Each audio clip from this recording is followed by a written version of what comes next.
Yo, what's good? Let's master this track. I'll play a little bit of it.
Wait, I bought this thing the other day.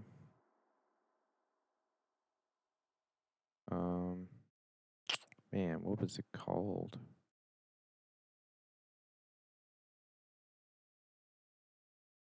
Oh no, I thought I. This? No. Man, Plugin Alliance.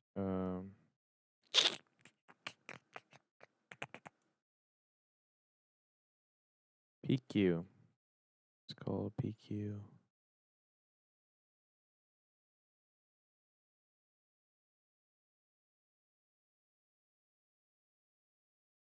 I'm pretty sure I downloaded it. And what did I do with it though? Where is it installed?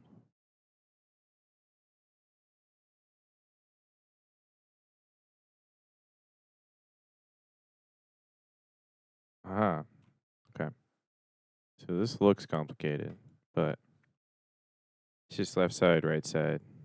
So if it's linked,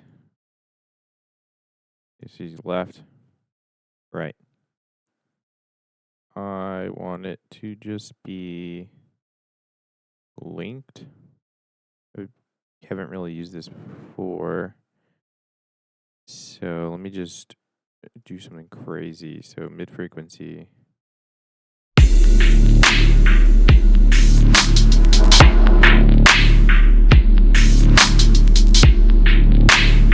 Okay, so now it's just linked.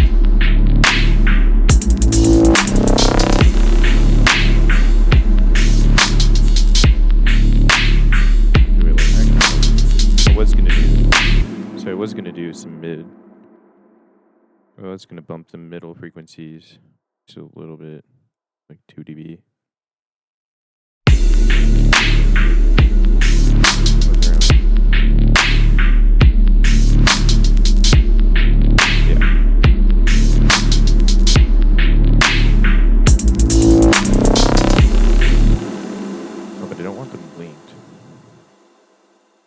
So put that back to 0.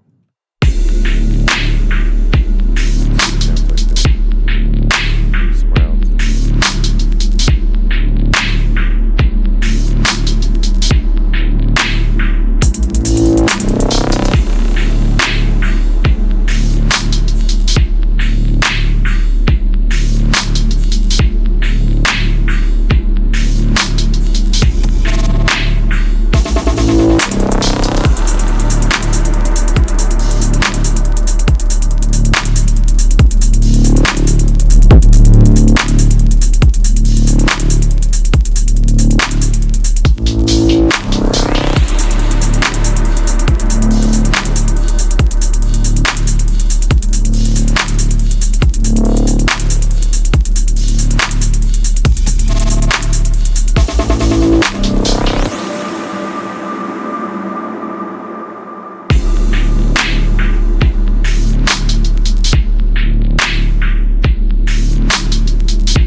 Okay, I think that sounded pretty good. Match EQ. Didn't want to do too much imaging. Apparently, I can do that with that.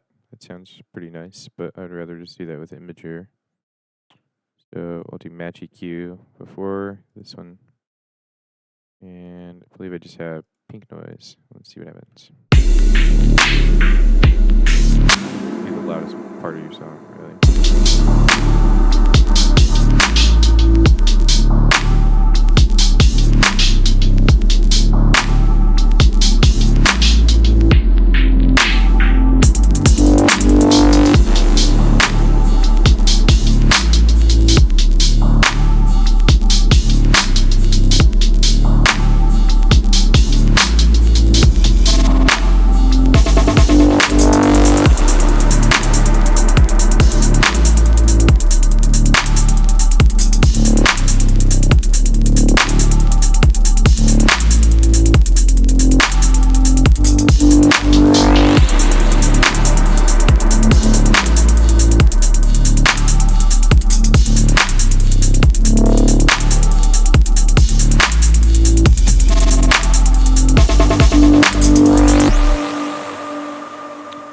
So we're still at negative something lufs or whatever. -9 lufs. So just gonna look at something real quick.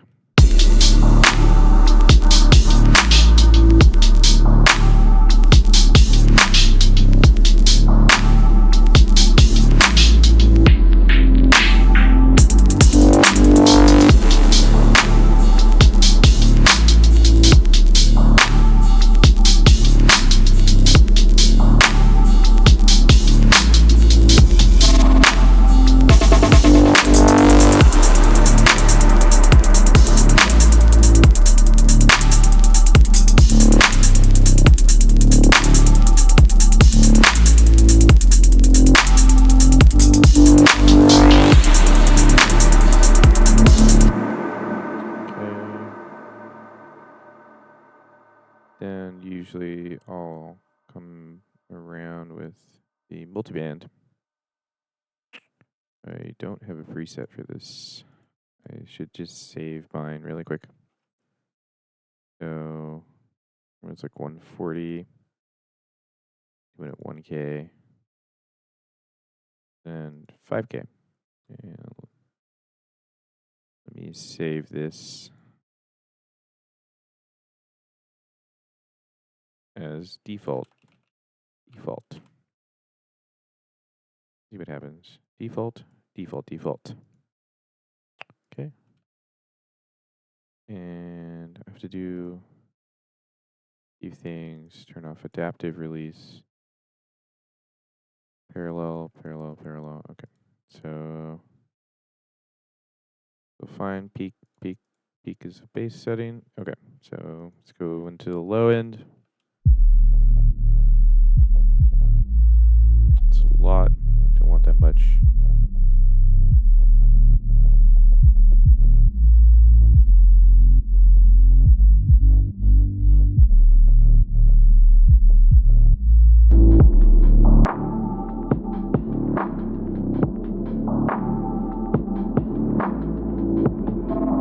Those release times are fine. This one should be a little bit faster.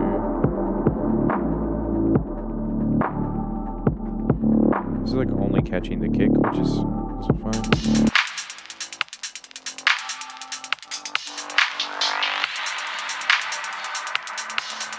Move up a little. Don't really want that much.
Kind of be careful because I don't want the atmospheric parts to be louder than when everything kicks in and starts getting compressed. So I might have to remove the limiter or the clipper at the beginning and just clip only at the end. We'll see.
have to be too loud. This is like a -7-ish LUFS and at max -6 type track. So after that, get these, boom, boom, and then so yep, same thing. I don't think I have a preset for this either. This one's faster than dynamics.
Push it a little bit more, just to make myself a little more happy.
And that's not going to sound too nice when you're at the festival or club or wherever you're listening. I mean, I tend to play these tracks out, so I kind of keep that in mind.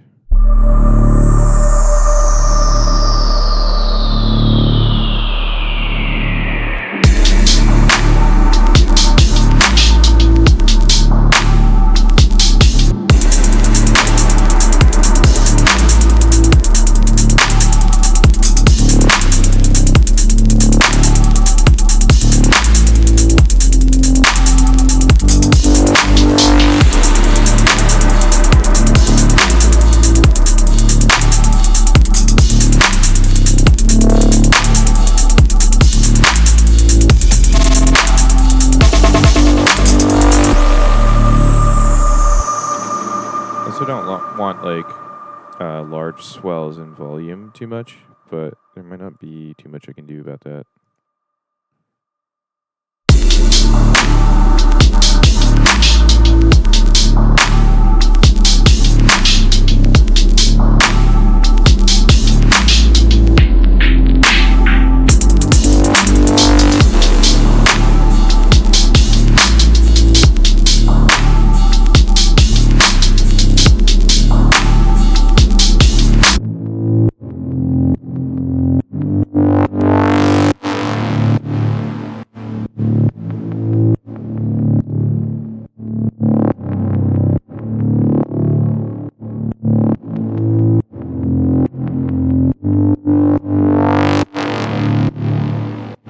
Yeah, compressor will help with that.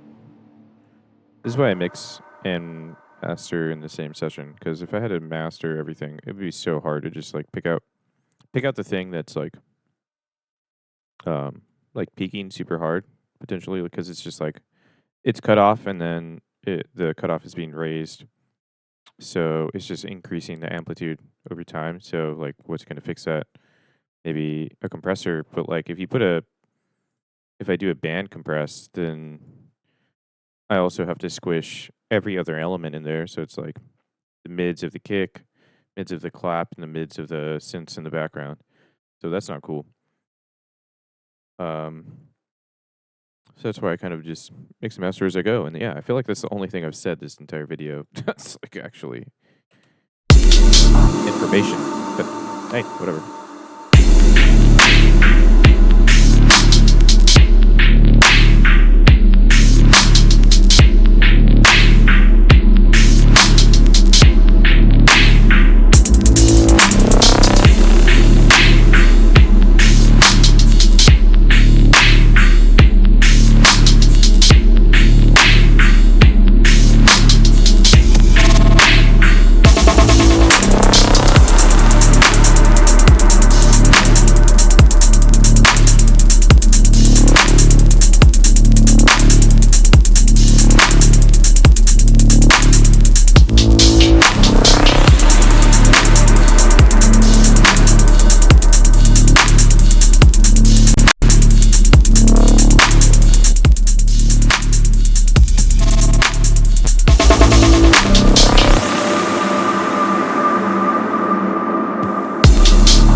Okay, cool.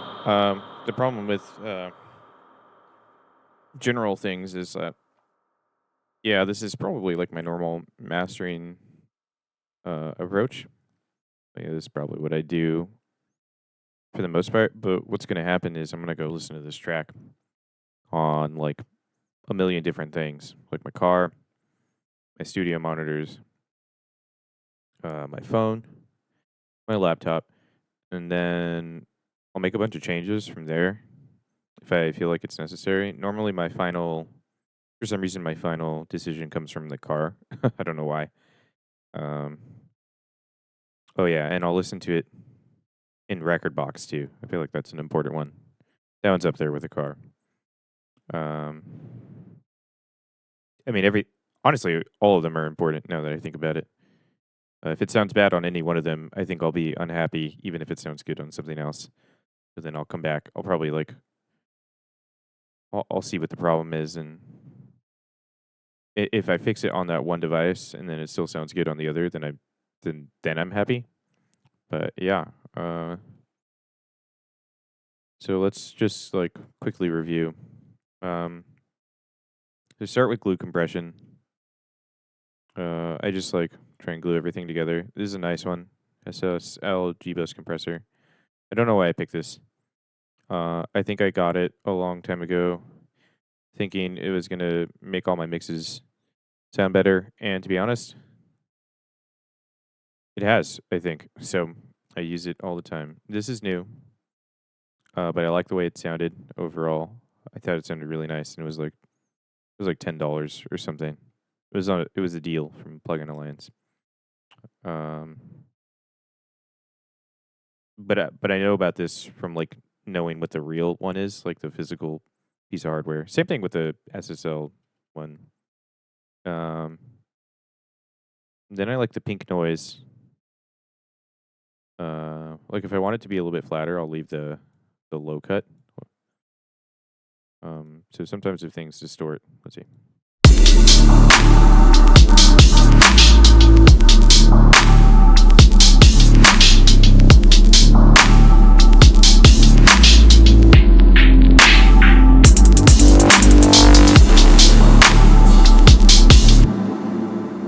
Not too much difference to be honest, because this is about 3 dB, so all of this is like either 1 or like half a decibel. So back here it's like 1 decibel or something.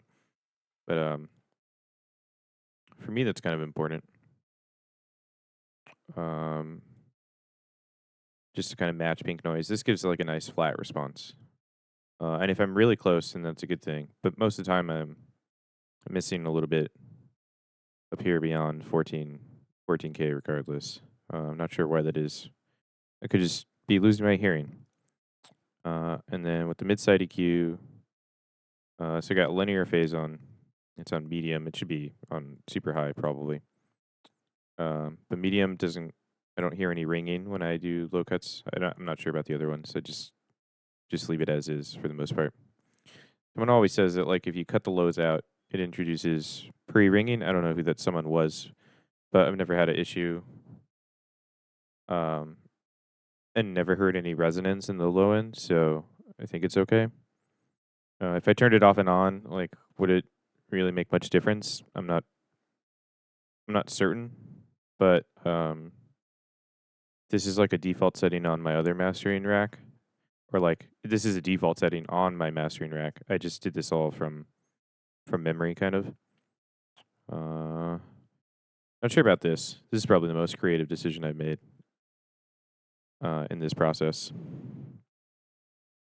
Um, so this I'll compress the lows a little bit on the dynamic compressor, just because when I'm going to turn up the volume, like if I don't compress the lows enough, the volume will get too loud and it'll start to distort faster. This is like pretty simple. I lowered this because having stuff peak at like -12 RMS is pretty loud. So we'll see how that sounds on other devices.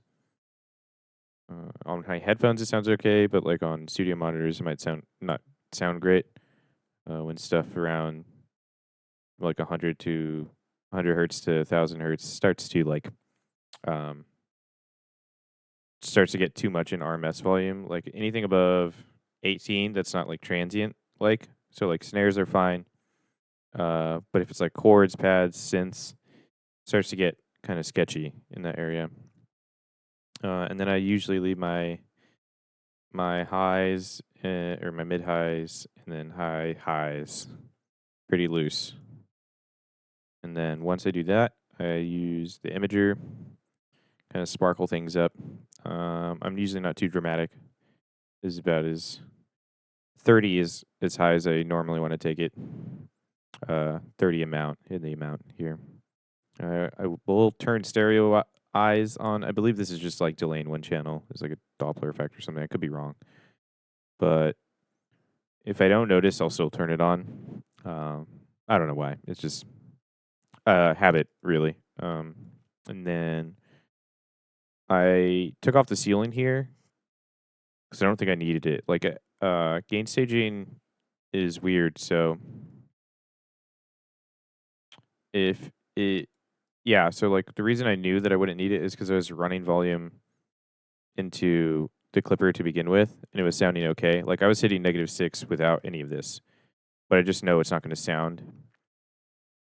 It's not going to have as flat a response without adding all the compression. Just by turning up the volume, it's not going to have a flat response across like different mediums. So you need the so I need to add the compression in essentially. So once I do that, turn up the volume, and then if I'm not happy with how loud it is, I throw on the maximizer and get that extra boost. And that's it. I feel like that's a pretty good summary. So yeah, I hope this helps. This is how I master almost all my tracks. Like this is the order. People do differently, but this works for me, and I'm generally pretty happy. Once I make edits afterwards, like no, I probably won't do too much to this if it sounds good. So yeah, hopefully this helps. I haven't seen too many people just like master tracks on YouTube. So yeah, peace. If it helps, like and subscribe as well before I say bye. All right, bye.